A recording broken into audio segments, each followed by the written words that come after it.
माने मानमी हो मिटांग जानवर कना बन सीम सुक्री मेरम भिडी लेका जहां लय के दो नोआ दो मिटांग चांदोवा दान हो कना जतो होड़ दारायते जतो किछु बांग होइबो जहां हयतो खून के देया जहां हयतो थरसन के देया आर बांखान जहां हयतो आज तेगे पसी गजने जमजू गजने बिस जू कते गजने होन हिजो कना नेचारली जम नोआ दो मिटांग जानवरा मुद्रे नोआ वैशिष्ट्य मेना ओना लेकाते मानमी तला रहो मेना आबो दो मेनखान मिटांग हो अब आयु अड़ांग ते एडुकेशन काते से ओलो पढ़ाव सेना काते दो अब दो बाबन ओनोलिया कना। Welcome back to Santali Thought.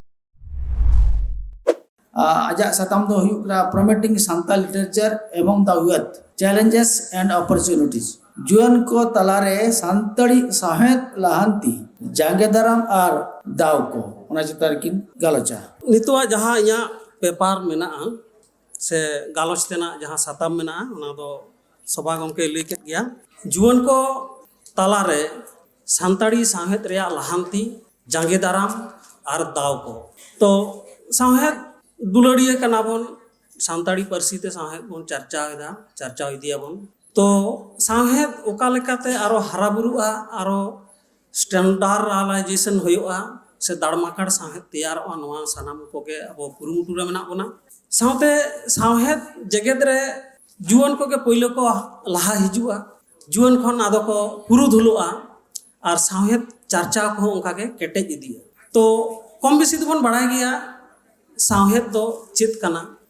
सावता रे घटा कान घटन को झलका कान घटन को साहेदिया आजा मोने रिया अंतर अनैकौ रासाते जाराव काते जहां अनलिया आजा भीतर रे जहां अंतर रानी मेनाया अत बोंगा मेनाया उनिया आड़ांग कोगे साहेदिया मोचा तालाते फुटेल उडंगो होनी गे कना साहेद ओंकान ओना लेका अनैकौ ते जुदी बांग जारा ओना दो केटे सही साहेद दो बांग होयो माने कृत्रिम माने नकल साहेद होयो तो साहेद दो नोंकान मेटान जिनिस साहेद ना जोश दो होयो कना साहेद रे जोश दो होयो कना साहेद रे जोश दो होयो कना अब रस्क नाम आर मानमी आकोआ जीवन डहार रे सुलूक ते निरैते जीवन खंडाव रेना जहां वार्ता जहां भयस ओना गे कना साहेद दो मेटांग मानमी साहेद रेना गुण दो नोंकाना मेटांग मानमी आज जहां नेचारलिज्म मेना जैवाद यथास्थितवाद बांग्ला ते को लैदा ओना जैवाद को जहां मानमी ताला रे घटा कना ओना को खन आबो अडी सहारा दो बना जेलेका खून मेटा हड़ मिन हड़े खून केदेया गज केदेया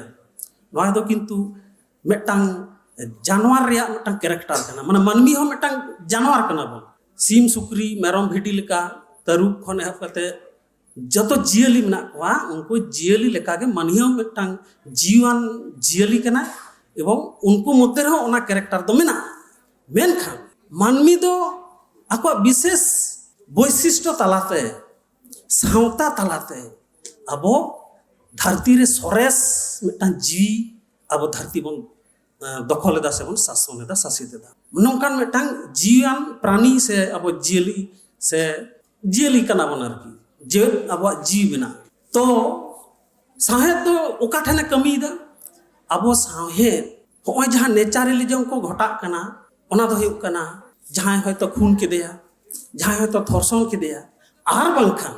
जहां हयतो आज तेगे पसी गजने जमजू गजने बिस जू कते गजने होन हिजो कना नेचारलिज्म नोआ दो मिटांग जानवरा मुद्रे नोआ वैशिष्ट्य मेना ओना लेकाते मानमी तला रहो मेना मेनखान किछु अक्तो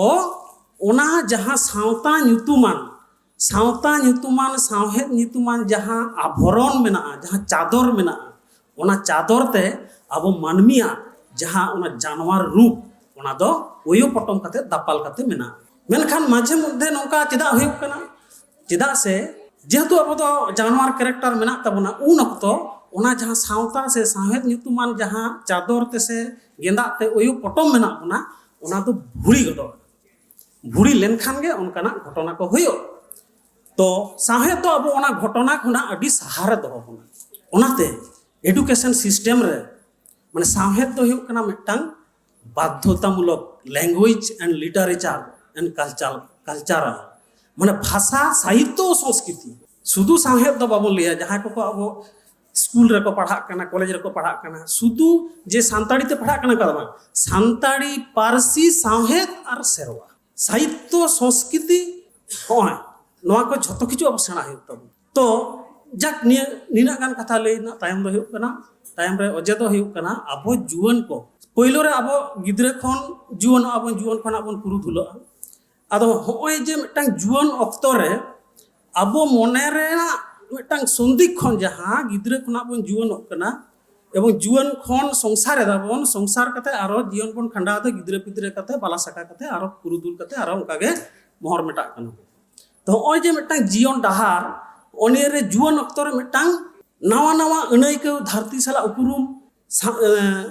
এই তোমার পরিবেশ সালা যাহা আবো উপরুম নোয়া কো নানা হুনার হড় সালা উপরুম হইবা নানা হুনার ঘটনা সালা উপরুম হইবা আর অনিয়া কো জুয়ান কো মনে তালারে যাহা ওহি বিকলবা ওনাগে আয়া মনে ভিতরনি অন্তররানিয়া কথা যখন উনি জুয়ানা মোচা তালাতে ফুটেল ওঠা উনগে ওনা দো সাহেদনা রূপে হাতাও তো নৌকাগে আর মিটাং আবোয়া যাহা নড়ে জুয়ান অনলিয়া সান্তাড়ি সাহেদ তালারে জুয়ান কোয়া যাহা লাহান্তি ওনার মিটাং জাঙ্গে দারাম নৌকানা বিষয় কানা ওনা দো আবো যদি বন নেলা আবো সান্তাড় আবো দো নোডে দো বাং আবো বিহার বেঙ্গল উড়িষ্যা ঝাড়খণ্ড যাহা রেগে বন লই আবো তিনা গান সান্তাড়ি অনলিয়া মেনা বনা সাহেদিয়া মেনা বনা আবো দো মেনখান মিটাং হো আবো আয়ু আড়াংতে এডুকেশন কাতে সে অলক পড়াও সেনা কাতে দো আবো দো বাবন অনলিয়া কানা আবো দো বিহার ঝাড়খণ্ড রেন দো চিকা কানা আবো দো হিন্দি তে বন পড়াও কানা উচ্চ শিক্ষা রে বন শিক্ষিত কানা সেচেদ কানা মেনখান সাহেদ বন চর্চা আদা সান্তাড়ি তে মানে একদম ভেগার ল্যাঙ্গুয়েজ আবো আয়ু আড়াং তে বন চর্চা আদা মেনখান এডুকেশন সিস্টেম রে দো আবো দো হিন্দি রে মেনা বন উনকা কে বাংলা রে দো আবো দো বেঙ্গলি এডুকেশন সিস্টেম রে মেনা বনা কিন্তু সাহেদ বন চর্চা আদা সান্তাড়ি উনকা কে আসাম রে হো उनका के उड़िया रहो मेनखान जहां बिहारी को जुदी बोल लिया जुदी बांगाली बोल लिया जे उड़िया बोल लिया उनको तो आकवा एडुकेशन सिस्टम रे ताहा कते आकवा साहेब को चर्चा माने आयु अड़ांग ते ओलो पढ़ाव को नाम दा प्राइमरी खना यूनिवर्सिटी हाबी साथे साहेब को चर्चा ताहले नोडे ना मेटांग उनको सला अबुआ साहेब चर्चा रे मेटांग जांगे दाराम दो एकदम मेना एवं ओना साहेब ना क्वालिटी हो मेटांग भेगार दो होय गया उनको आय मिटांग गिद्रे प्राइमरी खना जहां मीडियम ते से आया आयो अड़ांग ते ओलो पढ़ाव कते उच्च शिक्षा रे शिक्षित कनाय सेचेत कनाय उनी जहां लेकाय बुझा उनिया जहां लैंग्वेज जहां दक्षता जहां दाड़े ओना जखन आज साहेद रे फलावाय से ओलाय ओना दो अडी स्टैंडर्ड हइबो मेनखान इया कथा गे इन दो बांग्ला तिन पढ़ाव कना एमए कदिन उच्च शिक्षा रे सेचेत कना मेनखान इन साहेद दिन चर्चा सानताड़ी ते आदो हुयुग कना चेद होय जहां रोड आबो नोआ रोड दो ओड़ा रे जेटुकु बन रोडेदा इना चेतान रे टेहार कते साहेद बन चर्चा मेनखान मेटाम बंगाली दो आज बाजार रे शहर रे नगर रे स्कूल रे कॉलेज रे झोत ओड़ा रे दुआर रे झोतो जायगा रे आज बांग्ला ते रोड कते आरो साहेद चर्चा होंड हुयुग कना अबवा पहिले मेटांग अनाट एटके टोड़े तो ओना होतेते अब जुदी बन नेला उनकुआ जहां साहेद रना क्वालिटी स्टैंडर्डाइज जहां मेना ओना दो अब दो उना हारते तो बनु हापेन दिन रे अबो जखन अबरन गिद्रे पिद्रे सानताड़ी माध्यम ते को पढ़ा ओलो ako उनकुआ वार्ड स्टॉक अडिस्तो हुआ उनको साबाद रना भंडार तैयार तक सानताड़ी अब नित चिके कना अबो जहां जहां एरिया रे मेना बना ओना कोरेना हिंदी बांखान बांग्ला बांखान उड़िया हाना नवा साबाद को अब सेलेद करते सानताड़ी सेद बन बनावदा जहां दो अडी जास्ती बोलन कना माने अबो पारसी खना अबो अडी साह से बन चला कना तो नवा मिटा जुवन को नित हबिते ओना अटके टोड़े दो मेना आर नोडे आर मिटांग मेना ओना दो हुयुग कना जे दाव साहेद चर्चा रे दो नोडे दाव दो नुखाना कोनो कथा दो बांग कना दाव दो झोतो हड़ा के मेना मेनखान साहेद जहां लई के दो नवा दो मिटांग चांदोवा दान हो कना झोतो हड़ दारायते झोतो किछु बांग होइबो ओना दो साहेद दो अडी भीतर ना जिनिस जखन अब जदि बन नेला वाल्मीकि बाल्मीकि जहाँ रामायण ऑल कदा उनी दो मिटन दोसु रत्ना करे ताहे कना माने डकत हड़े गज कोआ छिनतई कोआ अडी किछुए मेनखान उनी डकत मिटन वर्ल्ड रे चिकतुन मारंग साहेदिए होइना कारण उनिया चेतान रे मिटन चांदोआ जहाँ लिखन से जहाँ एम दाड़े ओना दो ताहे कना उनी दो ध्यान एताय ध्यान अक्तो जखन बारिया को तिरिजुरी को किन दुड़ुब कना से किन ᱧᱟᱯᱟᱢ कना उन अक्तो रे मिटन सिकरिया को दय तुन केदेया उनी को दो आदो ने ध्यान अक्तो उनी बाल्मीकि ठेना ᱧᱩᱨᱦᱩᱭना तो ओना नेल कते अचका गे आया मोचा खना जहाँ रड़ उडंगना माने ओना दो तिसबाय कुकमु कदा तिसबाय भाबित कदा ओना रड़ दो नितो इᱧᱟ उयहर बनुआ कारण इन दो माने होला मदेर के खान नेता ᱧाम कदा नता सपड़ा बनुña तो ओना टुकु मोने मेना तिᱧa आया मोचा खना जहाँ रड़ उडंगना ओना गे एटा साहेब उनका के आरो मिटन कहानी रिन पढ़ाव लेदा उना कहानी दो कना लिबिडो है कना चेर मानमी साला एटा जियली ओना ताला रे जहाँ दुलड़ जहाँ सगई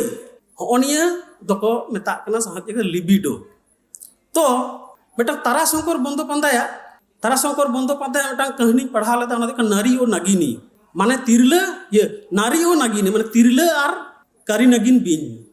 आदो ओना रे ले हचोयदाय जे जहाँ बीज एनेजेया उनी मिटन बीज मना कारी नागिन बीज उनी दो कारे नाम लेदेया मिटन इटे रेना पंजार रे जहाँ इटे को रपागा ओंडे खना नाम लेदेया हरा केदे बुरु केदेया बीज एनेजेया मेनखान उनी बीज दो किंतु कुड़ी हपन बीज ताहे कना आदो उनकिन तला रे एमन मिटन सगई तैयार लेना माने तिरिजुरी लेका आदो उनी जहाँ बीज एनेजेया उनी आज बहु ताहे कना उनी बहु दो किंतु ईर्षा ते नेलेया उनी बीज माने हीरो माय कान लेका बुझेव दो आदो थाले चिकेना नौका लांदा छलेते आज बहु मेते नेल में गो इनुई बीज दुई बापला केदेया सिंदूरे हरोया निंगे कते उनकिना जीवन कटा मेनखान